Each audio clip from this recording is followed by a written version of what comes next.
सैनिक समाचारों में आपका हार्दिक स्वागत है। सबसे पहले बात करूंगा हेडलाइंस की। हेडलाइंस में बात करूंगा एक और अग्निवीर देश के लिए हो गया कुर्बान, और जांच के आदेश आखिर कैसे लगी गोली, और सबसे बड़ी बात सेवानिवृत्त कर्मचारियों के लिए कम्यूटेशन रिकवरी पर लगेगी रोक, और ये न्यूज है और इसके लिए आपको भी करनी पड़ेगी पहल। और दोस्तों बात करते हैं अगली खबर की तरफ। एक्स सर्विसमैन के लिए रेलवे ने किया ऑफर जॉब नोटिफिकेशन, अब और गोरखा बनेंगे भारतीय सेना का अंग, हो गए राजी। खबर करते हुए साथ से सबसे पहले ये वीडियो जो मैं आपको दिखाना चाहता हूं कि कहा गया है कि एक फौजी रिटायरमेंट होके क्या लाता है। हाँ जी दोस्तों, कुछ नहीं लाता है। यदि सही सलामत दो पैर पे चलकर जिंदा आता है, उसके परिवार के लिए सबसे बड़ा अचीवमेंट है। और यही वीडियो मैं आपको दिखाना चाहता हूं।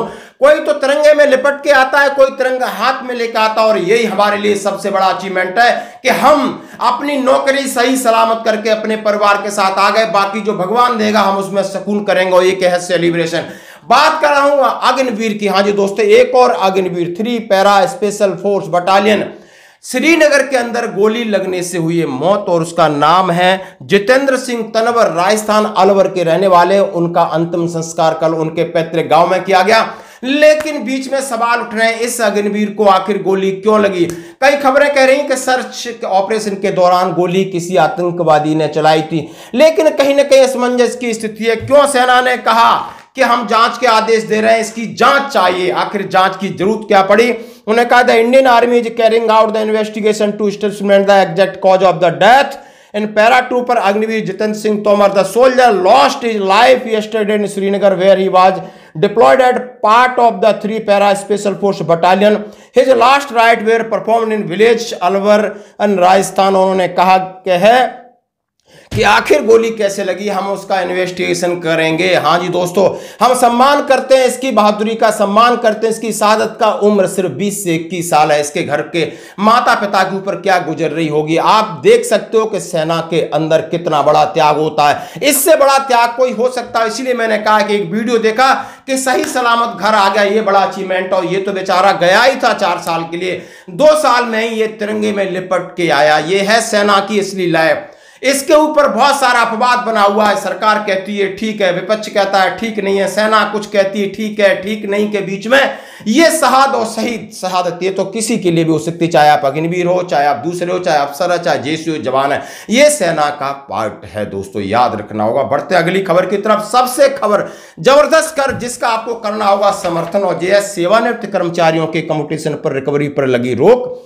जैसा कि आप सुन चुके होंगे, समझ चुके होंगे, लेकिन दोस्तों आपके लाखों रुपए बचते हैं इसमें, लाखों रुपए। यदि आप कम्यूटेशन, इस खबर को चलाने से पहले मैं आपको बोल रहा हूं, यदि आपकी पेंशन, आपकी टोटल सैलरी मान लो 60,000 है, 30,000 आपकी पेंशन और 15,000 आपने कम्यूटेशन में बेच दिए 15 साल के लिए, तो आप समझ सकते हो 15 गुणे 12 और इक्वल टू 1,80,000 गुणे 15, आप देख सकते हो कितना पैसा आता है। ये 12 साल में इसकी रिकवरी के बाद बंद हो जाती है, तो आपको इसमें 6-7 लाख का सीधा फायदा होता है। नॉर्मली फायदा होता है, यानी 1,80,000 गुणा 3 कर दो तो आप समझ सकते हो कितना होता है, यानी 5,40,000 के आसपास होता है। इसी तरीके से ये बहुत बड़ा गदर है, बहुत बड़ा घोटाला है हमारे साथ, और इस घोटाले पर रोक लगेगी, क्योंकि अब ये नेशनल इंक्रीमेंट की तरह मामला हाई होता जा रहा है। कोई किसी जगह कोर्ट में डाल रहा है, हाई कोर्ट में डाल रहा है, और इसी तरह अंबाला उच्च हाई कोर्ट, अंबाला हरियाणा उच्च न्यायालय का आदेश है। Federation of senior citizen pension association Haryana के प्रधान बलदेव राजन आनंद ने बताया कि उन्होंने 15 अप्रैल 2014 के अनुसार कहा गया कि 15 वर्ष में रिकवरी तब होती थी जब ब्याज की दर 12% थी। तब हमें भी, हम बैंक में डालते थे 12% का ब्याज मिलता था, क्योंकि अब ब्याज की दर 7% के अनुसार है, तो रिकवरी भी आपकी 10 साल 8 महीने में आपका जो कम्यूटेशन मिलता है पूरी हो जाती है। और ये रिकवरी 11 वर्ष 5 महीने में पूरी कंप्लीट हो जानी चाहिए। उच्च न्यायालय ने इस दलील को मानते हुए रिकवरी पर स्टे ऑर्डर दे दिया है। यह नियम 2011 और उसके बाद सेवानिवृत्त कर्मचारियों पर लागू होगा। हरियाणा पेंशनर से अनुरोध है कि जो भी इस केस में शामिल होना चाहता है अपना मोबाइल नंबर और इसके ऊपर रजिस्टर कर। हम कह रहे हैं ये देशव्यापी होना चाहिए। गुजरात ने 12 का किया है, हिमाचल ने 12 साल में रिकवरी होती है, बाकी स्टेट लूट रहे हैं क्योंकि ये मजे ले रहे हैं हमारे पैसे से। इनको इसकी परवाह नहीं कि जब कितना ब्याज था तब ये पॉलिसी बनाई गई। हमेशा पॉलिसियां चेंज होती हैं, लेकिन जब जहां पैसा लेने की बात है वहां पॉलिसी पर ध्यान नहीं देते। दोस्तों ये बहुत बड़ी खबर है। अब बढ़ते हैं अगली खबर की तरफ। जैसा हमने आपके साथ बताया कि सेना ने एक नोटिफिकेशन दिया है, जॉब नोटिफिकेशन।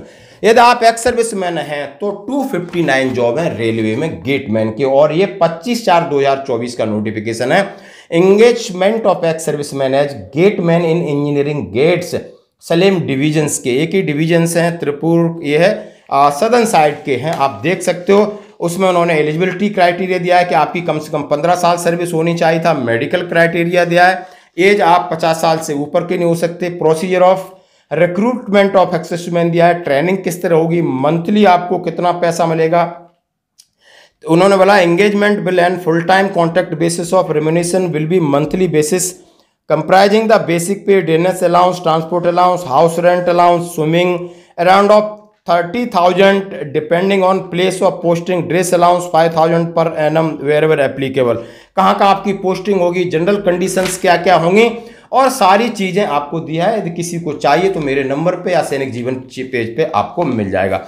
बढ़ते हैं एक और खबर की तरफ। हाँ जी दोस्तों, बड़ी खुशखबरी। अभी हम मिस कर रहे थे गोरखाओं को। 2020 अग्निपथ जैसे ही योजना लागू हुई है, गोरखाओं ने बाय बाय कर दिया था, भाई अब हम भारतीय सेना में शामिल नहीं होंगे। लेकिन जैसे उन्होंने इसके एवज में रूस में भर्ती हुए तो रूस में देखा कि कितने सैनिक मारे गए और रूस किस तरह ट्रीटमेंट कर रही है, आगे फॉरवर्ड में रख रही है, कितने मारे गए, कितने छोड़ के आ गए, इसमें दिया है। 15,000 से ज्यादा भर्ती हुए थे।